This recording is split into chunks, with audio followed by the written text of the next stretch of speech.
Daniel, thank you so much for making time to speak with me. How are things going with you and the band? I know there's an amazing album going on. I know there's a tour happening. In fact, one of the things we're going to be talking about, because you guys are going to be coming to Toronto, I do believe it's April 5th.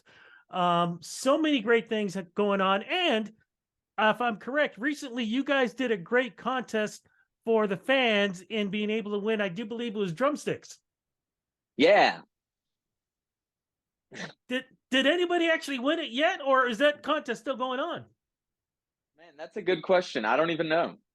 I'm not the Well, first, drummer man. though. You know, if it was the bass, if we're giving away a bass, I would know. Okay, well, look, man. Like I said, it's great to have a chance to talk to you with the great music. I gotta say, right off the top, what I love about you guys is you guys are able to mix real old school rock, and I'm talking about 70s, sort of make it into what was going on in the 90s, but bringing it up to today, if you know what I mean. Because I think for me, the eras of rock were really great in the 70s, 90s, and what you guys are doing now. You guys are very original. What is it about you guys that bring that texture of pure rock to the audience? And I don't just mean sound wise, I mean stage performance, the way it looks, special effects, and everything else like that, man. How do you guys form all of this to come up with such a great show? Oh man, that's a great question. I don't know. I guess we just work at it. You know, like when it comes to the songwriting and the like getting all the tones right for the record, like we do put the time into getting it, getting the vision, how we're seeing it, how we're hearing it. You know, um, and also like we are. I feel like when it comes to writing, because all four of us are so into the process, like that struggle together does make things take longer and does like it is hard, like getting us all to agree on the music. But at the end of the day, I think it makes like a much cooler project, a much cooler product. And you get four individual personalities all uh, blending and all pushing as hard as they can. So I think that's the key is just we try to challenge each other and get try to make sure we're all doing our best, if you will. So, and Well, I'm glad it shows. the best is definitely what you guys are all about. How'd you guys all get together? Because I know when the band did form, like what we see now wasn't actually the original. I wouldn't say a lot of guys going in and out, but some guys didn't fit. Yeah, oh for sure. Like I'm probably the fourth bass player in the band, and I've been in for 18 years. So they were shrewd little kids, just practicing in their parents' garage. Um, but yeah, when the band started out, it was Johnny, the singer. He was the drummer. Mark Valongo has always been there. There was another guitar player. Uh, I joined in 2005, and yeah, they had a different singer. But I met Johnny. I was inheriting my older brother's bass player gig in our school's praise band. We went to a Christian school, and Johnny just transferred to the school, and it was his first day there. Period. I was the first person he met. We were just sitting outside of the auditions, and there was another. We both went to the same church too. It started in the church, but we both had that gig too. So I jammed with him, for 3 years, twice a week, live, like while we were in high school together. And yeah, it was after that. It was after I graduated. I did a couple years of college, then I came back and kind of convinced everyone else to either drop out of college or not go to college, so we could pursue the band thing.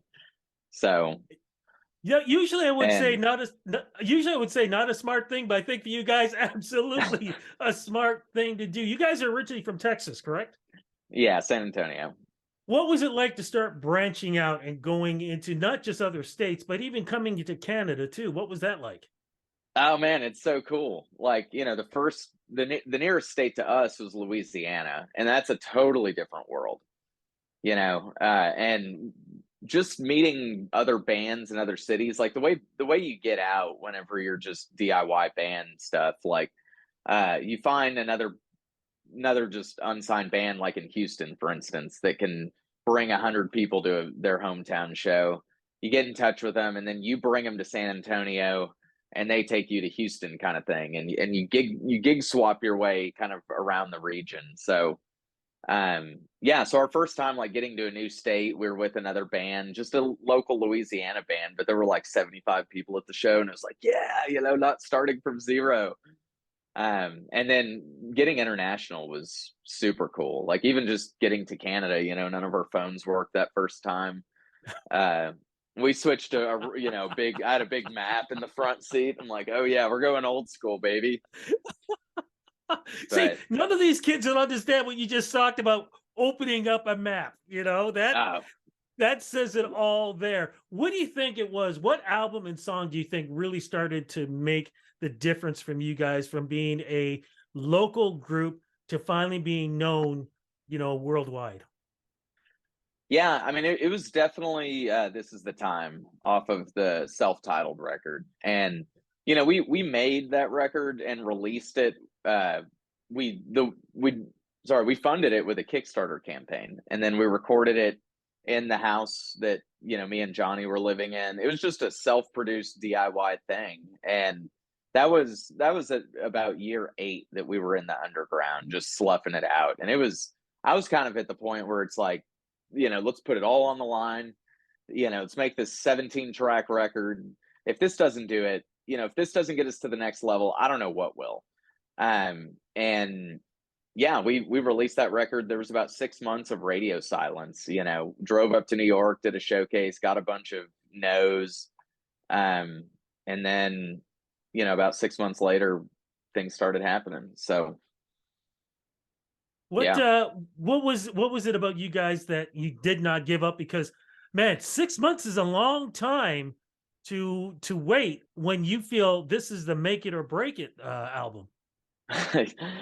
Yeah, I mean, I don't. Every year we kind of had like a State of the Union meeting, and it's like, guys, are we going to do this again? Are we recommitting like X amount of more time? Like initially, when we started the band, it was just like, let's try this for a year, just full commitment. If you have to teach guitar lessons on the side, whatever, but don't get a job. Like that was our commitment to each other, was that we would not get real jobs, because that was what we found.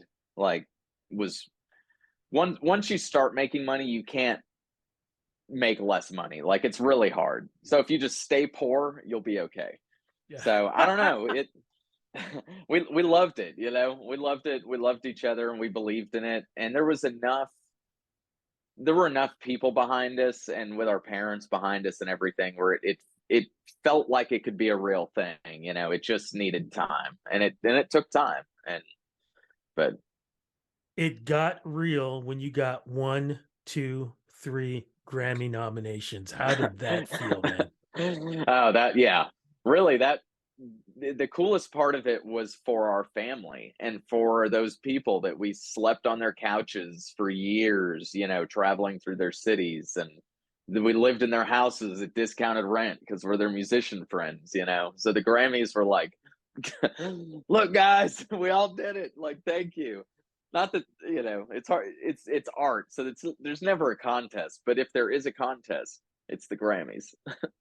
I've been lucky enough to cover the Grammys 3 times in my career. So I've been Oh, backstage, I've sick. been in the audience, I've been actually in the press room when the winners came out. What was the experience like for you guys? Because it's a big thing, because people don't realize, even with the awards itself, there are 2 different awards. They only see the Hmm. broadcast one. There's another one that goes on earlier than that. There's a lot of things that lead up during Grammy week. There are a lot of different performances going on. What was it like for you guys to be part of that and turning around and seeing people that you probably would have never had the chance to see before, but suddenly they're bumping into you and going, "Excuse me, you gonna grab that shrimp over there?" Yeah, exactly. No, I called it the Grammy flu whenever, like, the time leading up to it, like, because it was madness, because everyone thought we had a chance to win too. So like, we're getting dressed by John Varvatos, like it's just the full on, every interview that we could possibly do like came in. We did the red carpet. like all things being a musician, though, you go from like the most elegant to puking by a dumpster, right? Like all in the same breath. And the Grammys is kind of like that too. It's like red carpet. Uh, and then there are so many bands and artists. Like you're used to your show where there's a dressing room and there's nothing. It's all of us just in an arena, and eating. I had in the intermission, I had like a $14 beer and a Pepsi cup and a hot dog. I'm like, Grammy food. Like they didn't even step this up. This is hilarious. But it was so cool. Like the whole thing, like even not winning, whatever, it doesn't matter. Like the being associated with it has just been nothing but a good thing. And yeah, I hope at some point we win one. That would be so rad. So Fingers crossed for you, man. But the thing is, though, tour wise, you guys are hitting the States. You're also hitting Canada. Like I mentioned, you guys are coming to Toronto. What's the show going to be like, man? it should be a great show. It's been years since we've crossed the border. I mean, we weren't, I didn't even know I married a Canadian actually during the pandemic. So I know all about that getting across that border, which I could not do during COVID. But yeah, no, man, we're so stoked to get back up there. Playing a lot of new songs, obviously, since the last time anybody saw us. Yeah, I don't know. It's gonna be a slamming show. And you mentioned about pandemic spirits is really what that is all about. Talk about the album Spirits, because like I said, it really does reflect what was going on in such a rough time in everybody's lives. Yeah, no, for sure. We're definitely most bands are real introspective.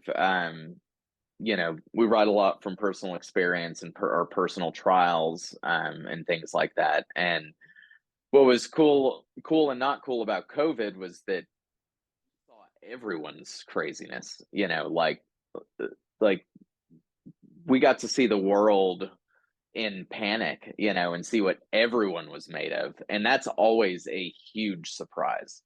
And yeah, so that bled a lot into the record for sure. So, and the concept of even the title Spirits, it's kind of, an exploration of like the, not spirituality, but like the spirit of man, like what makes you your spirit. So, yeah, it worked out perfectly with the COVID for us to just study everyone. Well, look, man, we're happy that you're going to be coming to town here. We're glad you guys are touring. What's the rest of 2023 going to be looking like for you guys? Let's see. So we have this tour coming up, and then a couple weeks off after it. Then we head over to Europe for a month. We're doing all the big festivals over there. That'll be exciting. That's another place we haven't been in years. And after that, we'll have another leg of the Spirits tour coming in the fall. So, and we're already back in the studio working on the follow up. So we're pumped. Fantastic. Daniel, look, I want to say thank you so much for doing this interview with me. So happy Yeah. you guys are coming back to Toronto. And man, just keep doing what you're doing, because these kind of shows are going to be influencing, if they're not already influencing, the next generation of rockers. Because like I said, I love the blend you guys are doing. I love the sound. I love the stage performance. It's rock and roll the way it should be, man. And you guys are great representations of that. Thank you again so much for the interview, and looking forward to everything you're doing in 2023. Yeah. Thanks so much, Rudy. Take it easy.